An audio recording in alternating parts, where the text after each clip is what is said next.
Welcome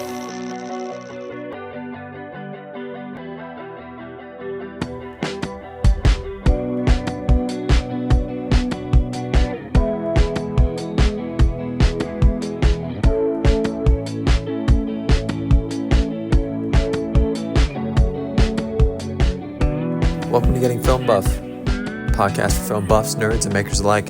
I'm your host, Sean Bradford, and joining me today is Landon Bagley. He's a film student and an aspiring filmmaker. Welcome to the show. Thank you for having me. I'm excited. Yeah, excited to have you.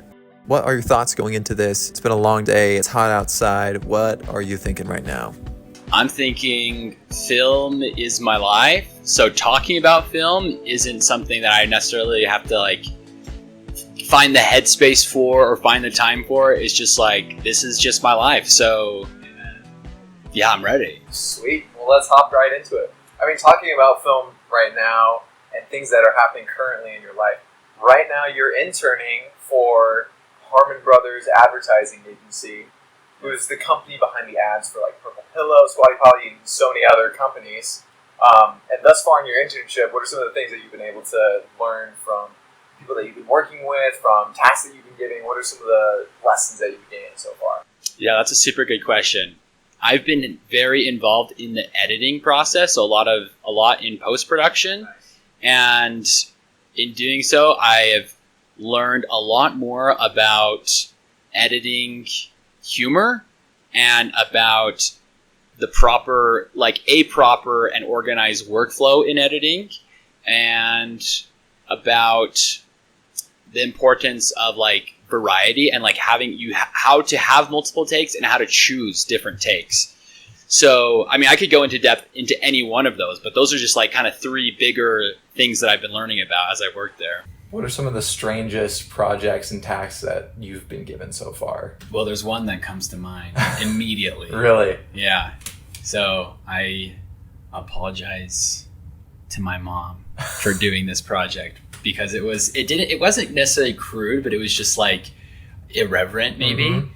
I don't even know the right word, but basically it was for this company called Nut Huggers. Okay. Which is a men's boxer. It's more like men's underwear. Uh-huh. And so my job, they did a campaign for them. They did a big ad, and they did what they call a power pod, which is like a podcast, but we cut it up. So it's just 15-second clips that are just power claims about the product. So my job was to edit this hour and a half of a podcast into these 15-second clips about the underwear. And the underwear is it's probably a pretty good product. I haven't tried them yet, but it's just a lot about men's underwear needs. Mm-hmm. And so not that it's explicit, but it is talking very honestly about what men need and want for underwear, which is a little weird, but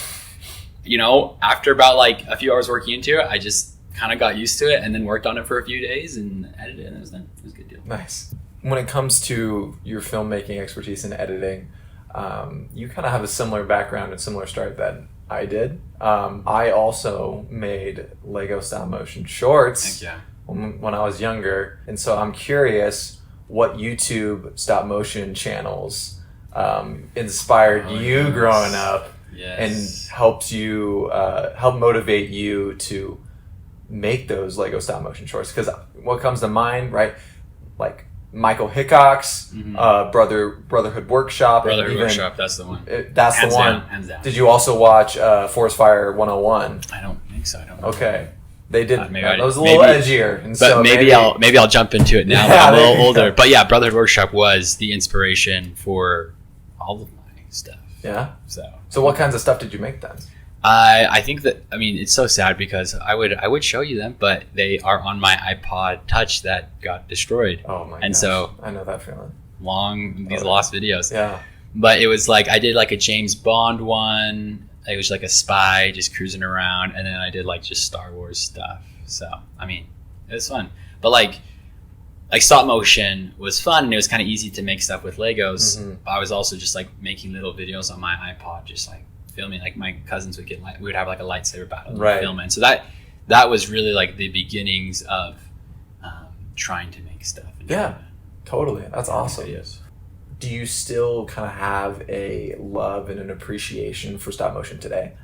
Oh yeah, for sure. I mean, like one of the coolest things, there's like this kid there's more people now that do it, but like they do those like trailers. It's like a trailer, but like the Lego version of a trailer. Yes. Like I love those. Like the guy that did Spider-Verse and then ended up being in the next one. Exactly. Yeah. And he made like the Lego, The Lego scene. Yeah. Lego scene. And so that's awesome. And I love like the Dune Part 2 trailer. Oh, nice. That's pretty epic.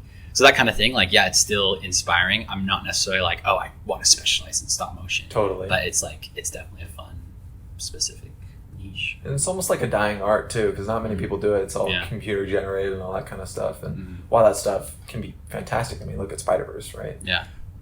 You do miss kind of that I don't know, tactile. Is that a good word to describe it? Tactile nature of it. Yeah. I don't know. I mean, and I feel bad because like I haven't really thought about stop motion in a while. But yeah, fun stuff. Yeah, totally. Things that we take into our lives growing up, they have a massive impact on the way that we see the world, the way that we see things. Lego stop motion videos, other things on YouTube.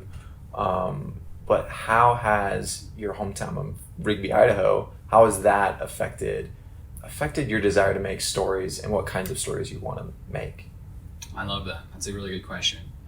I think something that plays into that is the fact that there isn't a lot of creative work going on in Rigby, Idaho. Now, I'm sure there's plenty of like awesome people that are creative in Rigby, Idaho, but in regard to filmmaking, like relatively, there is not anything really happening. Right. Yeah. And so I think the influence that I find from my hometown would be that it is kind of like a Tatooine kind of location. Okay. It's not like the hub of video commerce or anything.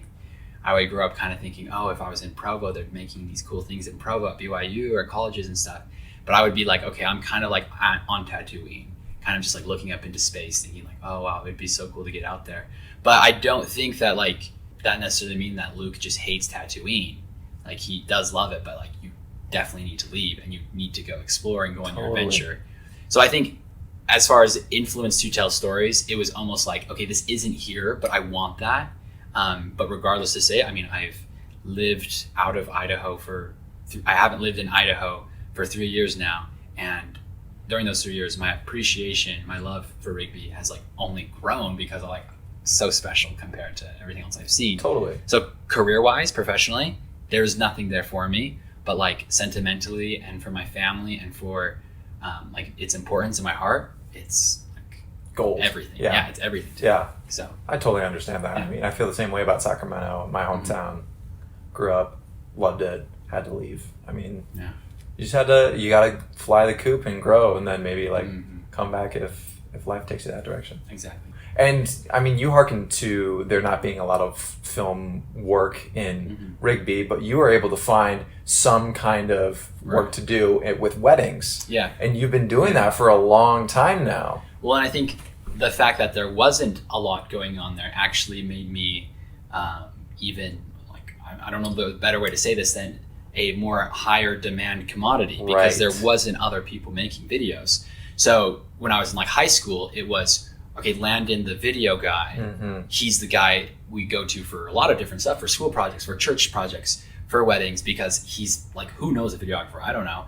Maybe in Provo, you do know more videographers. Maybe you're in Utah and like, oh yeah, there's everyone around here. There's someone, someone that does it. Yes. But there I was like, that's his thing and he's the one. And so like, from like a village, from like a standpoint of like looking at like a little community, they're like, okay, well, he does videos, so we'll ask him to do this. And that gave me like experience working with clients, working with people who needed things. And especially within the wedding video like business, I mean, it took off there.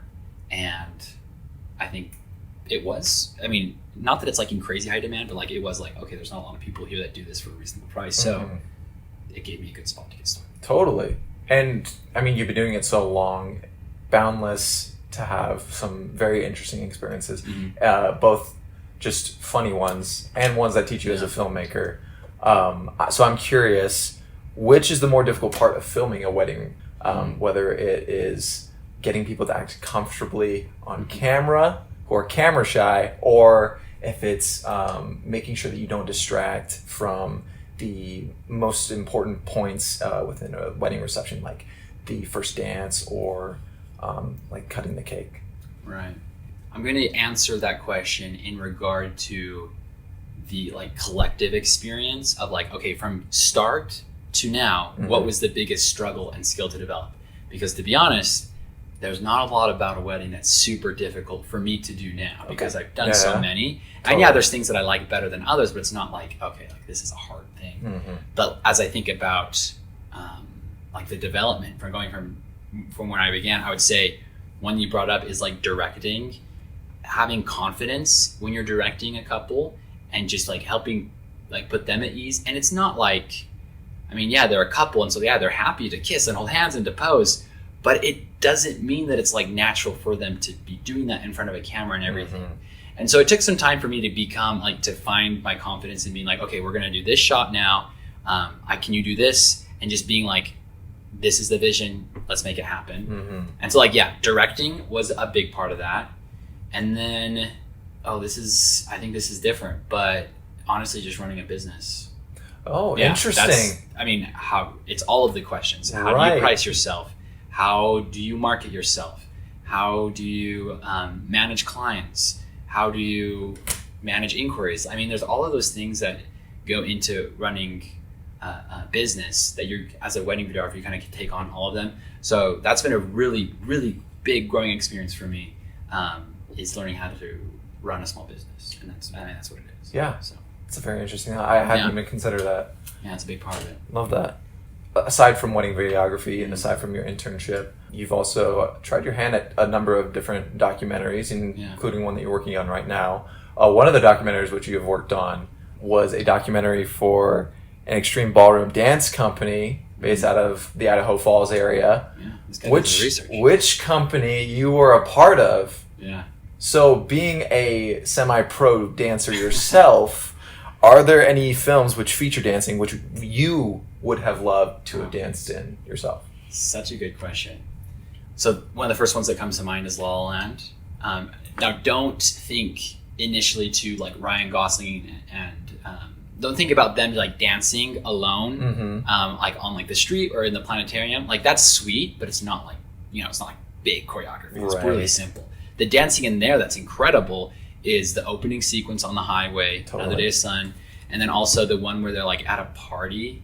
Yes, someone in they the crowd, all jump in the pool. And they jump in the pool and people are dancing. It's like, that's like choreographed and filmed so beautifully. So like that part, like, heck yeah, that's incredible.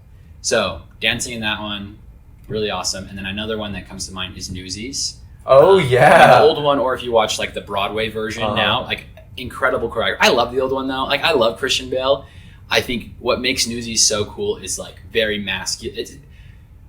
I take that back. Not the Broadway one. The Broadway one is like, it's like definitely like a little bit more like Broadway-esque. Whereas the old one, it's like, it was like these incredible ballet and acrobatic dancers that still maintain this like masculinity in the dancing. And so like that to me was very inspiring. Be like, okay, it's like this masculine way of dancing that was like athletic and intense, but also just like so engaging. So those are some that I really, really like. When filming or when screening a film that you've made, do you experience kind of a similar joy as when you're performing a dance number? Oh yeah. I think it's like, there are so many similarities to it.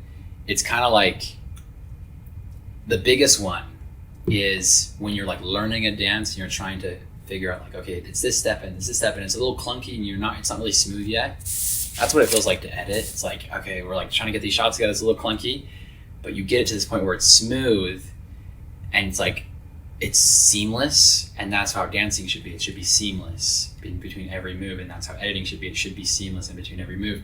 And so that's a similar feeling, but I have to say I do like editing better. Because it's kind of like a more lengthened process and you have like this final piece of work that's not simply a performance. It's like, this is something I can just give to someone and they can experience it. It's not necessarily like me, like, look at me doing this. It's more like, look at this piece of work that like I crafted and now you can go enjoy. Yeah. So especially feel that from like couples that I filmed for. That's I'm sure really that's very cool. rewarding as well to Mhm. see like, oh my gosh, I love this. Thank you for helping us capture this memory. Yeah, it's definitely something I live for. Not like selfishly, but like something that's like I want to. It's so gratifying to have someone be satisfied. Brings you a lot of what you joy. edit, yeah, or Love what that. what you give to them in your performance. Yeah, So. totally. And something that you're currently working on, the documentary you're currently working on, Yeah. is analyzing dating in Utah, Mhm. taking into consideration dating apps as well as the unique culture that Utah has around dating. What have been some of the most interesting things you've learned as you've interviewed different people on the subject? Right. Well, one of the big things is that like I came home from a mission and it was like, okay, there is this thing that exists prominently. Like before a mission, I never really thought about it, but like I came home and it was like something like, okay, this is very apparent amongst my peers now. But it was something funny because it's like it's there and it's big, but it's not like people talk about it. It's like it's weird. It's like, yeah, we met on mutual. It's like, okay, that's weird, but why? I don't know. And so, through my own experience using online dating apps, I kind of explored it. But then I also like, I kind of want to go into this deeper, and I wanted to make a documentary of some sort. And I feel like this is applicable. It's relevant for our generation, and it's important because dating is important, and we want to see how this applies to it. So, what have I learned, and what are kind of some interesting things? The biggest thing that every direction that we've gone in with this, with our interviews and different people we've gotten to talk to, it's a big conversation just about safety and about how to be safe. That's everyone's concern. That's the question is like, well, is it safe? Like, can we make it safe? We talked to the CEO of Mutual, and that was like the biggest part of the conversation. It's like, That's well, huge. is it safe? Is it safe? Is it safe? And then we're talking, the people we talked to, it's like, in your experience, did you feel safe? Does it work? And that's the conversation. And honestly, it's not like Mutual, like just if you just get on Mutual, it's not like you're setting yourself up for disaster. Mm-hmm. You still have a lot of personal decisions that you have to make to protect yourself, and you're going to do that whether you're engaging in any form of dating, and so, or anything in life you engage with, you have to be the one protecting yourself. Totally. And so kind of the point that I've got to, even though I'm not done with the project yet, but the point I've got to is like, you're responsible for your safety in any situation. And yeah, so that's kind of just some interesting stuff about that. But Nice. It's going to be interesting. Yeah. It's a very interesting subject to take into account, and it's probably one that has been really, really interesting to look at from different perspectives as well. Mhm. I mean, with those different perspectives comes, the production side of things, of getting those different perspectives. So during production, what has been some of the challenges that you've experienced and overcome? Yeah, just like, coordination will always be a big one, just trying to like find people that are willing to talk about this, to have and sit down and have an interview. That's like difficult logistically, but also like finding the story. And that's something that, we are on like the tail end of our interviews. Like we have one tomorrow and then probably like one more after that, and then we'll be done. But it's like, okay, when I'm conducting the interview, am I asking the right questions? And are we going to walk out of this with not necessarily enough, but more like the right stuff to make a cohesive story, to make a documentary that like works? Like, it's not just, I don't think people that watch documentaries understand the kind of work that goes into it, in the sense of how many hours of interviews, how much B-roll, how many different, and people are like, well, it's a documentary, so it's not necessarily narrative, but like the presentation is narrative. And so I am excited to get to the editing process, but I also am nervous because I'm like, okay, will there be the story? And can I find it? Will I be able to find the right story? Or is this just going to be like A bunch of interviews. like a PSA announcement? Yeah. Like, I don't want this to be a PSA announcement, or like if they're like, oh, feels like just like an ad for Mutual or something. Like, I want it to be authentic. And so finding those right moments is the goal. And that's not an easy task. Mm-hmm. But you have tons of experience, years of experience, and you're just getting more and more and more. With all this new filmmaking knowledge which you have gained now, what is something that you would tell 10-year-old Landon from what you know now? Mm-hmm. What would you tell him? I would say I don't think I fully embraced like film as a career, and film, like I said earlier, like film is my life. I don't think I could have said that when I was younger, even though I did have strong feelings about it. But I don't think it was until my mission where maybe I found a greater sense of confidence and a better sense of like self-efficacy in the terms of, okay, this is something I believe in, and so I can make it happen. I think before my mission, it was kind of like, well, I think it's cool and all, but I don't know if I can actually make this happen. So at some point in my mission, I think I gained the self-confidence I gained the, what's the word? Or I lost whatever conservative attitude I had beforehand about it and was just like, well, whatever, let's do it. And I kind of came to two conclusions that I think were really important that I would tell my younger self. I would say, first of all, if you're going to do something, if you kind of do it halfway, then you're not even going to make it anywhere, really. And like, you're trying to do multiple things. Like, I guess the best example is like in middle school, I was always torn up about what kind of activities I want to do. Like, I wasn't the person that like parents were like, go do stuff. I was like, which one am I supposed to do? There's so many things I want to do. And I would be like, well, what if I do just a little bit of everything? And like, for a variety of reasons. But in the end, that makes it so you only do everything kind of mediocre. And what I wish I would have said to myself is just find it and just go all in, and just go all in, because that way, that one thing you're doing is going to propel you so much farther than kind of separating it. And with that, I would say just like embrace the dream and just go for it. It'll kind of work itself out. Like, I'm still developing that, and I'm not saying like everything's set for the future, but like, as far as like a job goes, a career goes, a business goes, I'm like, it is viable enough for me to say that this path will be sustainable. Yeah. And so that would just be like, hey, little buddy, you can make it. Chase your dreams. When going forward, though, I mean, we just look to the past, looking to the future. What are some things that you really hope to be able to accomplish with filmmaking? Are you hoping to tell certain kinds of stories? Are you trying to develop yourself as a human being and kind of tell your own stories? Like, what are you hoping to do? I think those are really good questions, because one thing that becomes so evident when you get into film is people ask you like, well, what are you interested in, like, within film? Like, what do you want to do in regards to, like, do you want to be an editor? Do you want to do DP? Do you want to be a director, producer? Like, there's all these questions, and you don't necessarily need to choose immediately, but it's like, well, what are you going to spend your time working on? Mm-hmm. And so with your question, like, what do I like intend on doing, and do I want to tell my own stories? I think everyone has a level of like creative ambition, and I totally have creative ambition to make a lot of different things. But I also have a lot of, motivation, like from a business standpoint, and I want to like develop and grow businesses. I like working in advertising because I like businesses. I like business. And then I also constantly want to work on like my creative ambitions as well. And it's like, I want to develop my technical skills to an ability that I can just make those things. That's why working at Harmon Brothers is such a good experience, because I'm just gaining such fine-tuned technical skills. And then, I'm happy to be in the BYU film program, gaining those skills. And then when I have a creative ambition, I can just pursue it and it'll be easier. Mm-hmm. So I definitely think establishing the technical skills is so important. And I'm not going to sit around and talk about film theory all day.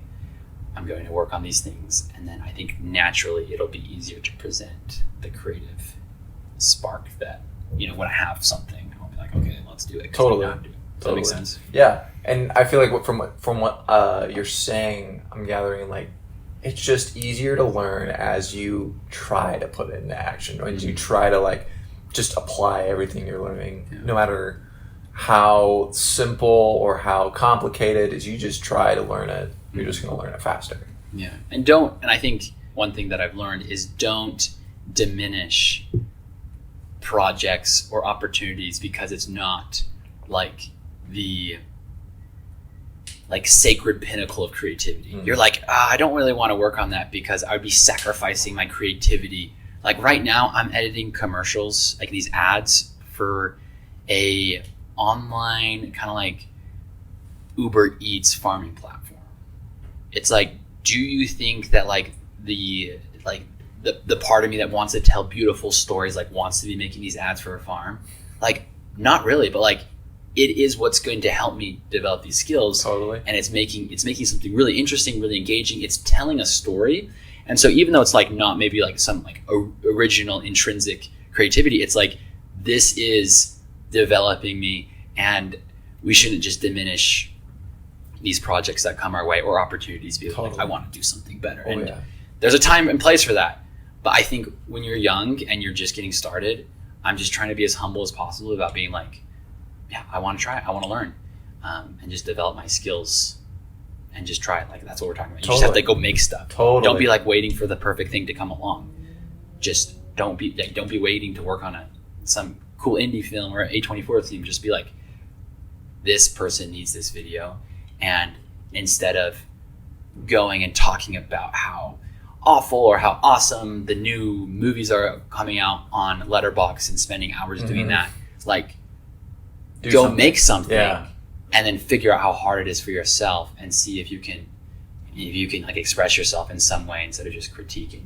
Now that, of course, I'm not saying anything about like literary criticism or anything like that, but like, it is so important to be making stuff and to really, that's where you really understand things. Oh yeah. Not in just talking about things. Totally. So. And going at the perspective of being a sponge, of being humble, just trying to soak up all the information that you can, taking things one step at a time. What are some of the steps which have helped you the most in your journey to be where you are now? Obviously not like, you're not Denis Villeneuve, making Dune Part 2, but you are making money in this industry in some fashion, like, what are the steps that propelled you that direction the most? I'm going to say, like, with developing like specific technical skills is super important, and not waiting for someone to teach you how to do things. I mean, I remember like I had a neighbor who had like kind of an online company basically, and he had a computer that they edited stuff on, and he just invited us young men. He was like one of the young men leaders, and he took us out to his office and like he showed us some like cool green screen stuff. He said, if you ever want to come and just practice making stuff on this computer, come out and do it. And so I took him up on the offer, and that's where I started. And like, I just started learning, and I just developed like the technical skills. I'd just be watching like YouTube videos, just trying to like build value. And that's the biggest thing that I think it's important for us to do if you want to make money in anything, is just build value in yourself. And then when an opportunity arises, you can offer value. You can say, hey, I know how to do this, this, and this. I can do this for you. And that's a good thing. Like, that's a good thing. And it's a satisfying thing to be like, hey, I have the skill and I can use it in this. And that's all of the great opportunities that have come my way is just because I was like, hey, I can do this. Or if it was like, I can do this, even though it's like, it's a little bit above what I know how to do. It's like, I know I can do my best and like I can move up a little bit. Yeah. And then the other thing I was going to say about getting to this point is 120 comment notes on your first pass of a project. When you send it to a director and you have, 100 notes and you're just like comments on your footage. And that's what, when I started working for HB, I was working on this show called Dry Bar Unscripted, which is these improv comedy specials. And so it's like a 30-minute show. And the first one I did, I wasn't entirely sure what I was doing. And I sent it in. I was like, let's just see, kind of get some direction, kind of get some better direction, and just got a ton of notes. And the important thing was to not freak out. It was to just grind it out and figure out what they were looking for. And then like 3 months into the project, 3 months into it, and like after 2 or 3 shows, I was like, I know what they want. I know what they're looking for. And like 6 months in, it was a breeze to edit these shows. And so I think the point is with that is like, don't be afraid for feedback, even when you have like, especially when it's like your own thing and you show it to someone and they're giving you feedback and you're like, oh, this is hard. Like, it's hard to get that feedback, but you have to take it and you have to kind of come from that humble spot and just take it all in. And now I feel like I'm so much more attuned to, and like I'm so much more acclimatized to having a director sit down and just being like, that doesn't work, that doesn't work, that doesn't work. and just being like okay with it. It's like, not all right, bet. I'll change it. it's not personal. It's like just go in and change it, and it's a beautiful process when you actually are working with a director and you are like slowly realizing their vision. And sometimes maybe they don't know what they necessarily want, but you're like getting there together, and like that's part of the process, and that's a good thing. So don't be afraid of feedback. Don't be afraid of notes. Just keep on going.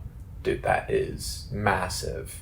Because especially, I mean, you don't even need to be working at a company. If you were to make a short of any kind on YouTube, I mean, anything that comes from yourself is deeply personal. And I think that's why you see a lot of comedy on YouTube, because I think there's something about comedy where it's just kind of like, oh, that was a joke, whatever, and you know, play it off. But when it's something more sentimental, something a bit more serious, it's a lot harder to ignore bad comments and like hard criticisms. But sometimes, not all the time, because obviously some people are just like hateful and rude, but sometimes they're very constructive, but they're hard. I mean, I think of, have you seen Little Women? You think of I forgot his name, but I forgot both their names. Wow, I'm a fake. The friend Laurie? Yes. Laurie? In the beginning, how he's like, I didn't, it was not good. And she was like, what? How dare you? Yeah, it's like my baby. But that is needed. That is needed in art if you want to become better. Yeah, it's so important. And so like, yeah, as artists, as creative people, as communicators, I mean, that's, to some extent, that's what's happening within any art platform. You're communicating, and whatever's like not working in the communication needs to be ripped away. It needs to be shredded away and like fine-tuned until the message. And I'm thinking about this a lot in terms of advertising, because that's what I'm really working on right now. It's just tightening it up so tight until it's just the message that you want, and it's going in just the right direction that you want. Now, that being said, I do not know how to do that creatively, like on a narrative project. Right. Like that's Totally I need to figure that out still. Right. Like that's why I'm going to BYU Film School.